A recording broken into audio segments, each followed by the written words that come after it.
It is the Dynasty off season, so it is time to raise the heat. And in doing so, I'm bringing on friend of the sanctuary. You know him as the Dynasty hot seat. We know him as Mags. Mags, how are you doing as we are heading into this fantastic and exciting Dynasty off season? Yeah, things starting to heat up for sure, Rich. I'm doing really well. Can't wait to talk about some players. You could probably see one on the screen that I'm particularly excited to talk about. You know me as a big Chiefs fan, so I'm excited to get going. How are you, mate? Yeah, I'm very good, thank you. So today I set Mags up. Let's play the hits. 3 buys. We're going to walk through 3 players he thinks are undervalued and you should be buying in your Dynasty leagues. He's hinted already. Big Chiefs fan. Patrick Mahomes. Off the bat, Mags. Why is it that Patrick Mahomes is a buy for you? QB6 on DLF, QB6 on Keep Trade Cut. What is the market missing? So the thing with Mahomes is, because I know there'll be people listening right now and they're pulling a funny face because I'm mentioning Patrick Mahomes as a buy, and that is exactly why he's a buy, Rich, because it might be an all-time low for Patrick Mahomes' value, and you know y'all must have forgot. Patrick Mahomes is still Patrick Mahomes. He's still the best quarterback in the NFL. And if I'm betting on Mahomes pulling things back and becoming a real star again, or, you know, being this sort of marauding sort of low-end QB1, I've learned as a Chiefs fan, you bet on Patrick Mahomes no matter what it is. So that's what I'm going to be doing. I was really encouraged, you know, if I could take one silver lining from that horrible Super Bowl performance at the end. Even though I was watching like this, like through my fingers like that, Rich, I liked some of the stuff I seen to Xavier Worthy towards the end. It was kind of a bit of a throwback to the old Patrick Mahomes. You're like, okay, he's still got that in him. He's still able to launch it. And what people might not appreciate is this is still a growing receiving unit. Obviously, yes, you have Travis Kelce there, who's a veteran, but Rashee Rice missed most of last season, and he was just starting to come along. He was the wide receiver 2 in points per game for the games that he played, which was a narrow window for sure, but I was certainly encouraged by that. Xavier Worthy we've seen come on towards the end of the season, and I think they're going to keep continuing to grow this receiver room too. I think the Chiefs are going to step up a little bit in terms of probably not that happy just winning by one score here and there. I think there's more in the team, and I think there's more in Patrick Mahomes. We've seen it before. He only threw 26 touchdowns last year. This is a guy who's thrown 50 before, Rich. So a few more touchdowns here and there, that's enough to bump his value up immediately. We know he can do it. I believe in Patrick Mahomes. If you don't believe in Patrick Mahomes at this stage, I don't know what to say. I don't know what to tell people, but, you know. Yeah, I think I'm going to take this as 2 separate equations, shall we say. So I think, first of all, let's talk about the upside and Patrick Mahomes. I think that look, we can talk till we're blue in the tooth about the changes in the NFL and the 2 high shells and defenses and how they're trying to take away deep ball and stuff like that. This is the best Chiefs receiving core since 2021 when they traded away Tyreek Hill. You've got Xavier Worthy, who, as you said, came on last year. You've got Rashee Rice, who is one of the best receivers versus zone coverage in the entire league. You've still got Travis Kelce hanging around. And let's not forget, you've got Hollywood Brown, who showed some chemistry with Mahomes when he came back after the injury. You know, the Chiefs haven't had a 1,000-yard receiver since they traded away Tyreek Hill. They haven't had a 1,000-yard player on offense, receiving-wise, since 2022 when Travis Kelce had 1,000 yards. Like, this offense has gone through transition over the last couple of years where they've had to invest in the offensive line, where they've had to invest on the defense. And it's taken away from the weapons. They're now at a point where, like, we used to say over the last 2 years, this was maybe one of the worst receiving cores in the league. I don't think it is anymore. I think that Xavier Worthy and Rashee Rice would probably be in the top 32 wide receivers if you listed them out. You know, that's already saying that they're above average. You know, this is a, you know, not top 5 receiving core, but I think it's probably top 10, top 12.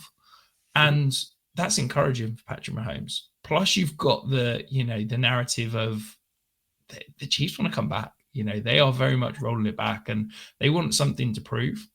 So, yeah, I like the upside. I like the bounce back ability of Patrick Mahomes. And then I think you've got to take the value equation. So I've talked about this, I feel like, a few times with members and in our Discord and things like that over the past year or so. I think when you're valuing Patrick Mahomes as a dynasty asset, you need to understand what you're getting.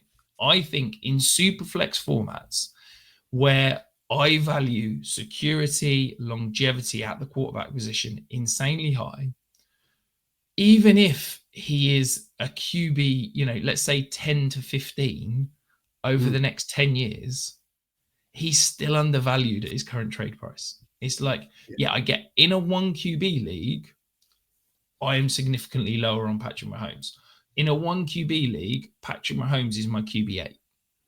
Fair. Because there's not the upside there. But in a Superflex league, because of that security, because of that longevity, he's my QB3. Because I think that whilst everybody lusts after and chase after this upside, the security of having a guy that over the next 8 to 10 years is going to give you at worst high-end QB2 production is elite. And I think that that's what the market can't quite value. And this is where we see resources like Keep Trade Cut, where it basically merges QB and 1 QB and Superflex rankings into one. And I think when you see people just have, these are my top 12 dynasty quarterbacks, I think we need to think a little bit more in depth and a little bit more thoughtful. And I think you need to have separate values for Superflex quarterbacks versus 1 QB. I think the same with tight end premium versus standard PPR. Like tight end premium doesn't treat all quarterbacks, all tight ends equally. Superflex doesn't treat all quarterbacks equally.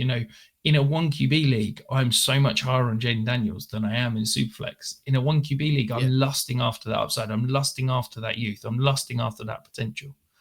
But in a Superflex league, I've got to ding them just because it's only been 1 year of production as such. So I think the market don't quite understand what to do with Patrick Mahomes. So I love the call of him. I mean, you can see on screen here, I'm pulling the values from Keep Trade Cut.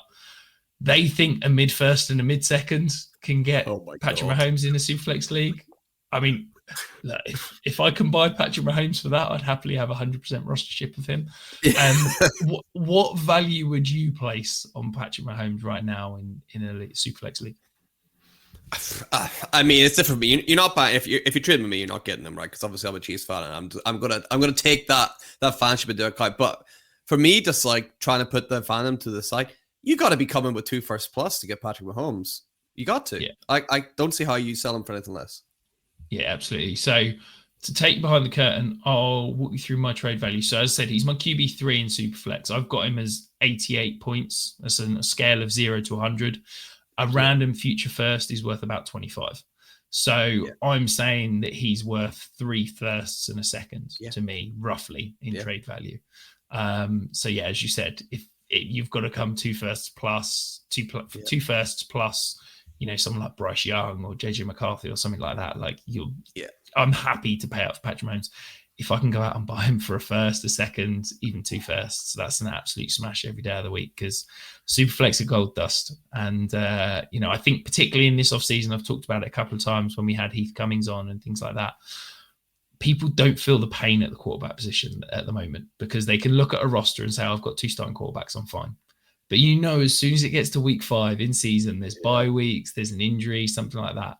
People feel the pain at quarterback and you need to be rostering at least 3, if not 4. So go out and see if you can buy a quarterback on the cheap this offseason because it will put you in a good place moving forward. I had five quarterbacks in one league at the start of last season. I didn't even think about getting more quarterbacks, but 3 of them were Tua, Deshaun Watson, and Anthony Richardson. Look how that worked out. So it just changes.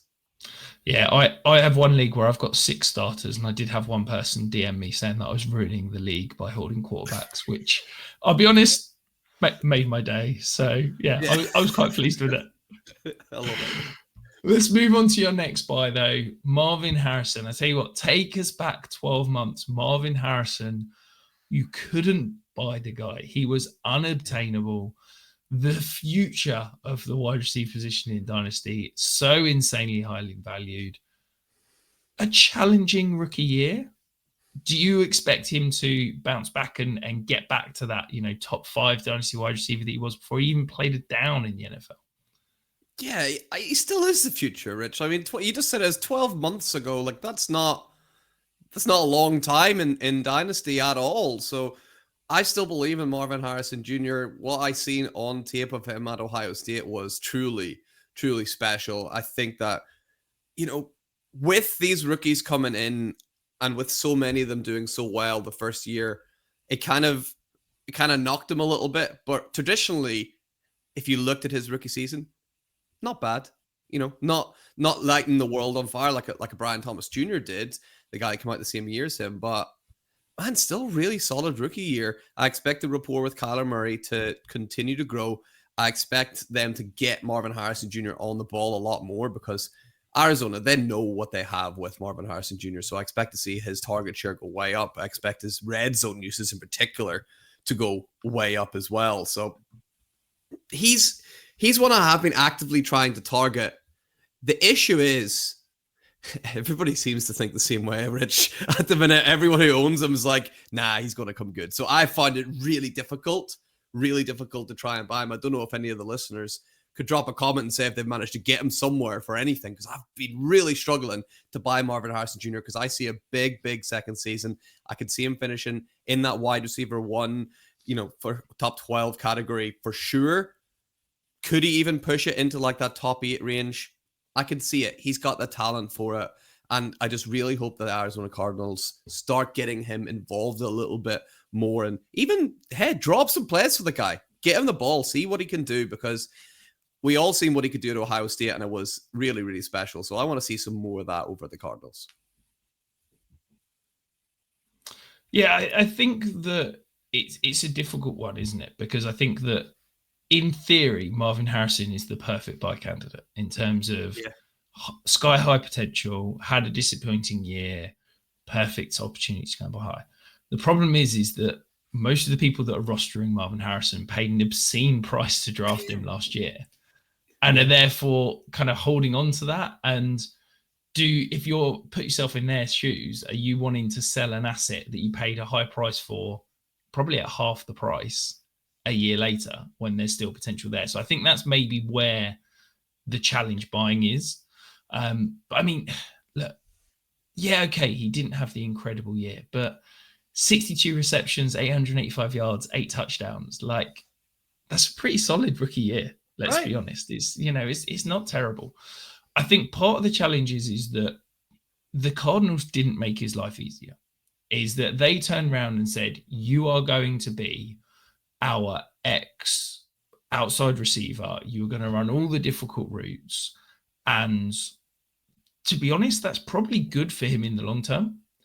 But in the short term, he went through some teething problems. And, we saw potentially a lack of truly elite athleticism holding back slightly. We saw some physicality concerns at the catch point where him and Kyler didn't seem to be on the same page, but also he seemed to struggle and get manhandled by some small defenders. Well, I don't know if you've seen pictures of him recently, but he's certainly been hitting the gym and packed on some pounds. And I think that just another off season of working things through is going to put him in a better position.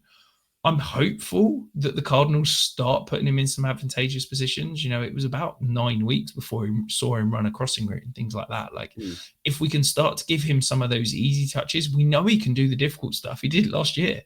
Now, if he can get on the same page with Kyler, if we can get some manufactured touches, if we can get some routes where it's not having to be stop-start, he's not having to run comebacks, he's not having to run digs, he's not having to run, kind of more than 90-degree cut routes. If we can get him running some drags, if we can get him on some posts and things like that, that's where he's going to make some money. And that's hopefully where we can see him live up to the expectations. So yeah, I like the idea of going out and buying Marvin Harrison. I think the challenge is, as I said, if someone's drafted him with, the 102, 103, something like that last year, even 101 in some places, wasn't it? You're struggling to get that value, kind of convince them to almost take that value of where he's valued now, considering what they paid for him a year ago. Yeah, I've been trying. I've at least 6 leagues managed to get 0 new shares so far. I'm gonna keep trying, Rich, but I'm desperate. I'm throwing in. I'm using people like T. Higgins here and there, but I can't get it done. But I'll get there. Hopefully, I'll get 1 extra Marvin Harrison. Keep knocking on the door. Keep knocking the door. It'll come. And as Mag said, if anyone's been able to buy or indeed has sold Marvin Harrison, let us know in the comments below. I'm fascinated to know what sort of price he's going for in leagues at the moment. Whilst you're down there in the comments, make sure you're hitting that subscribe. Obviously, it is best ball season. Tom and Tyler are absolutely killing it right now. Live streams left, right, and center. And redraft year is just around the corner. We've got some big plans for this year, so you'll want to make sure you hit that subscribe, and we will have everything you need to win your leagues. The final buy, Mags, I'm very intrigued by this one. Joe Mixon, currently valued as a back-end RB2, RB23 on DLF, RB24 on keep trade cut. Trade price apparently of a mid-second round pick. What is it about Joe Mixon that has you intrigued and wanting to add him to your rosters right now? This is, I mean, I'm sure you have very smart listeners, Rich. They will know this is obviously a contender buy. So if you're looking to go for a championship this year, I love going out and getting a guy like Joe Mixon, especially for a mid-second, because for the last, 4 years, people's been saying Joe Mixon's got 1 year left. Joe Mixon's got 1 year left. And here we are, 4 years later, and people are saying Joe Mixon's got 1 year left. To be fair, I think he's got 2, right? So not 1. I think he's got 2 years left. But if I could pay a second round pick for a running back that I think is, when he's on the field at least, he's more than able of finishing as a running back 1, if not at the very worst, a high-end running back 2. I'll happily pay a second round pick for that all day long. Even if he's not going in my starting lineup every single week for those bye weeks, for that flex position you might need here and there, Joe Mixon is maybe the best bang for your buck that you can get at running back right now. I'm not too concerned about any of the competition that he has over there. I know they drafted someone. They just recently brought someone in as well, which I'm blanking on who it was over the Texans. Nick Chubb. I'm sure they did.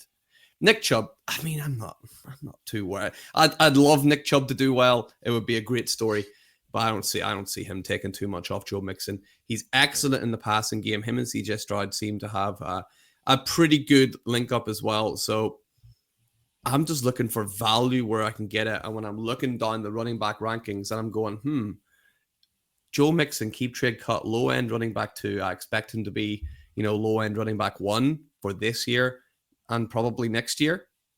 Just seems like a no-brainer to me, where you can just get that value for a mid-second where you're getting, I don't know, a dart throw anyway. Yeah, I think perhaps this is the first one we're going to disagree on, Max. And okay. I think there's a few nervousness pieces. That's not English, but we'll get there. And a few things that kind of make me a little bit concerned. So the first is the injury. Okay, you can see on screen there, concerned about the injury. He didn't practice in OTAs. I know that he's a vet and stuff like that. But the fact he's still in a walking boot, I'm concerned them going out and adding Nick Chubb. Are we going to see less volume potentially? I also think Woody Marks is a really interesting receiving back. Does that mean Joe Mixon, where it's not always been a big part of his game, could start to lose some work in that side of things? So I'm nervous there. That makes me slightly concerned. And then I go ahead and look at the price and it's like, yeah, okay, mid-second, I get that. But then I look at ADP and it's like, okay, who's going behind him? I've got James Conner going the running back behind him. I've got David Montgomery going 2 behind him. I've got Aaron Jones, DeAndre Swift, Tony Pollard going 6 picks in terms of running backs and 3 rounds behind him in ADP. I've got, Javonte Williams is going 15 running backs and 7 rounds behind him. And I'm kind of like, I'm wondering if I'd almost lean Javonte over Mixon if it was straight up.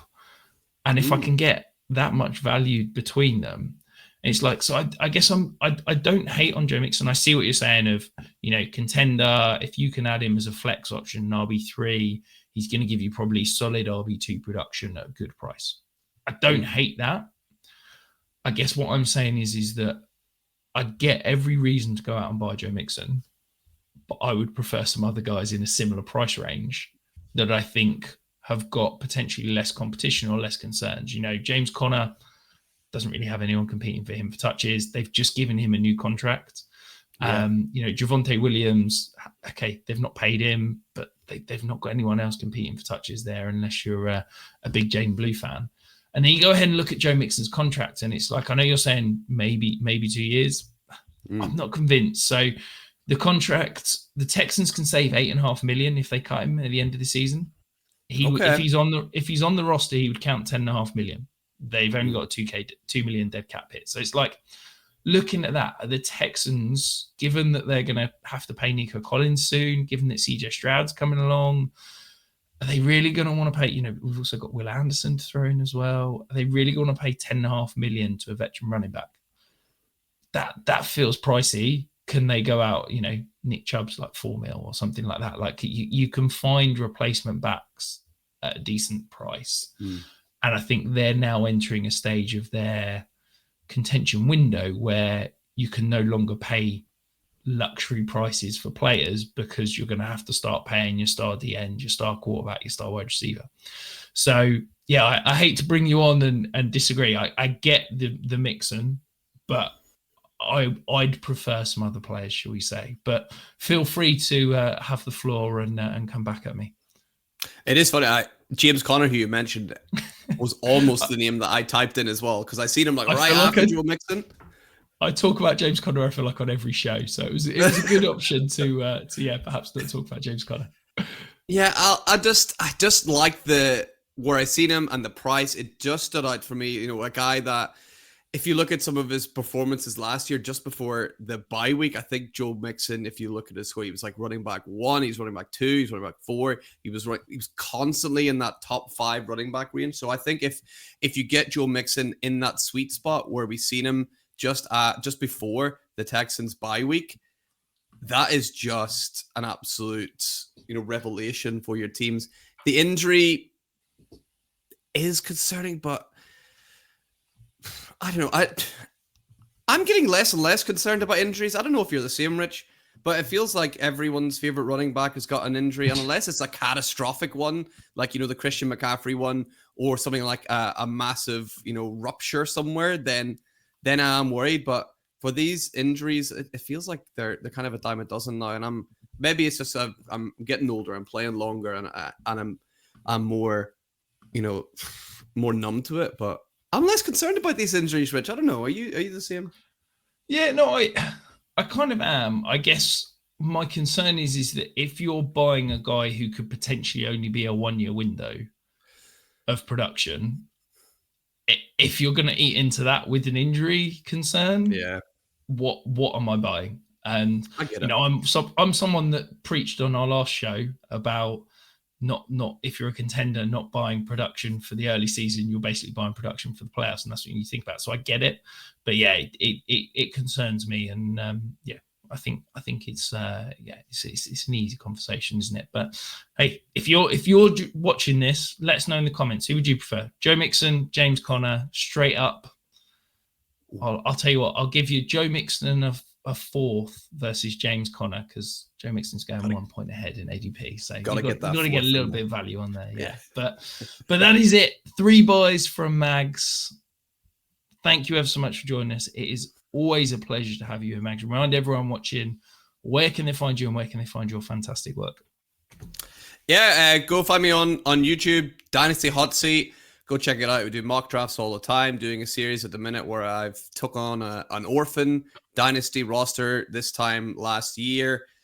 Worst team you've ever seen. The starting quarterback was Jimmy Garoppolo, Rich, for the time I took over the team. It's a little bit better now. We're making it work. If you think you know how to play Dynasty, which I know all your fine listeners do, come over and leave a comment. Tell me what you think I should do to fix it, and I'll do it. Simple as that. So go check it out. Hey, I'm someone that preaches no rebuild should take longer than 12 months. That roster is so bad, it definitely needs longer than 12 months, but you did a good job with it. And I look forward to seeing where it goes. On the way out, make sure you're hitting that thumbs up. Make sure you're hitting that subscribe. And we'll be back very, very soon.